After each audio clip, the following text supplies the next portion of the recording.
গেছেন, এখন মসজিদে নববীতে বেঁধে রাখছে, তার মানে বন্দি। তো এখন স্ট্যাটাস কি? বন্দি, ক্যাপটিভ। তো বিষ্ণু ইসলাম সাহাবাদেরকে বললেন তার খোঁজ খবর নিও, সুমামা ইবনে উসালের খোঁজ খবর নিও।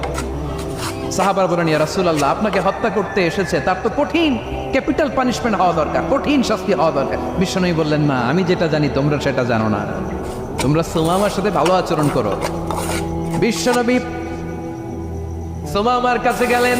প্রথম দিন যে তিনি কালেমার দাওয়াত দিলেন, ইমানের দাওয়াত দিলেন, ইসলামের দাওয়াত দিলেন, রিসালাতের দাওয়াত দিলেন, আখিরাতের দাওয়াত দিলেন। পরের দিন যে বিশ্বনবী সালাতের দাওয়াত দিলেন, যাকাতের দাওয়াত দিলেন, ইসলাম কি, কিভাবে, কেমন করে পালন করতে হয় চমৎকার আর্টিকুলেট করতে শুরু করলেন। তন্ময় হয়ে সুমামা ইবনে উসাল রাদিয়াল্লাহু তাআলা আনহু বিশ্বনবীর কথাগুলো শুনতে আরম্ভ করলো। একদিন নয়, 2 দিন নয়, টানা 3 দিন